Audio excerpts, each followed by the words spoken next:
Welcome back to Stratified. Welcome back to our Gen 1 FRS. So this car, last time you saw it, we did some ice racing with it. We have that new differential in it with the shorter final drive. And we also have this really crusty exhaust that came with the car.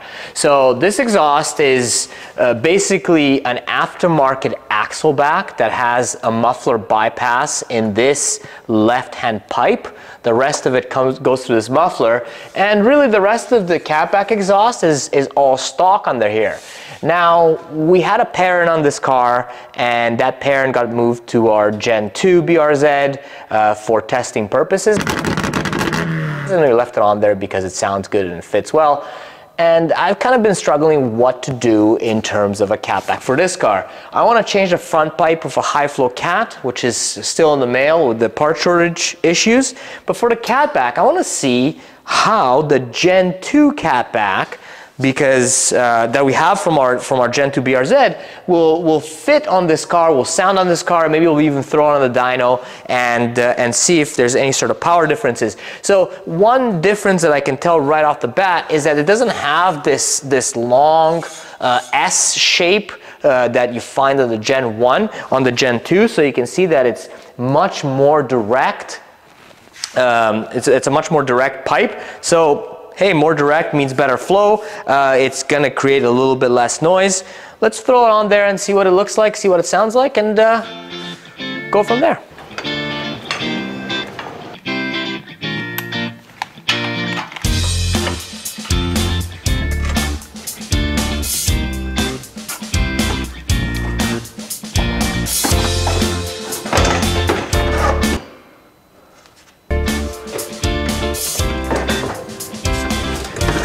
That's how you one person remove an exhaust. Thankfully, this thing's pretty light.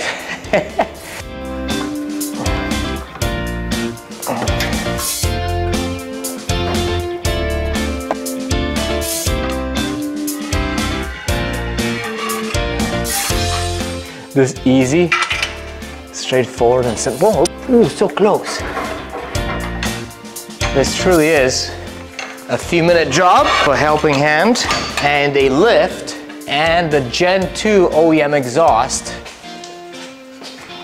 fits, you could say, pretty much perfectly on the Gen 1 car.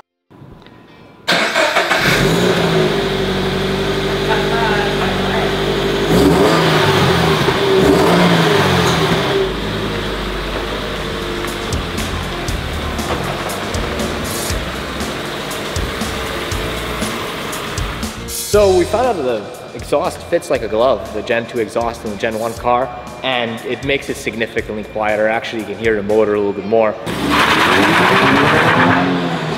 So the last question to answer is, do we lose, make, or end up with the same amount of power that we had before? So we had this car on the dyno the last time. It had the same setup, so the equal length headers, and now we've got this Gen 2 exhaust on there. We also changed out the diff, so we went from the OEM diff to the plated shorter drive ratio diff. We'll see if that makes any sort of difference. Maybe that will come up through the data. So let's get a couple pulls in and see where we're at.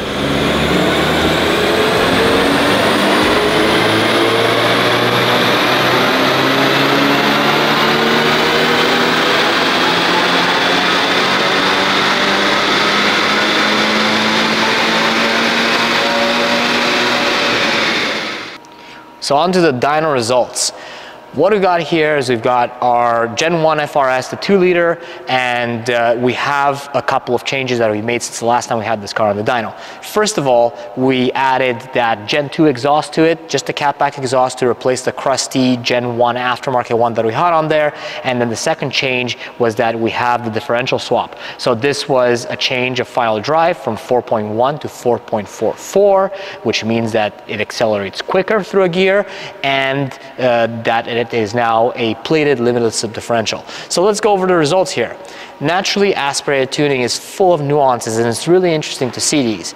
You can see that even a simple catback change, it resulted in a little bit of gains down low between 3,000 and 3,500, but we did lose some power here right after this torque dip between 4,000 and 4,500, and we continue to be a little bit underneath in terms of power, and we're talking a little bit. We're talking about 6 horsepower, 5-6 horsepower, up until the very top end, where this new Gen 2 exhaust seems to pick up a little bit of steam.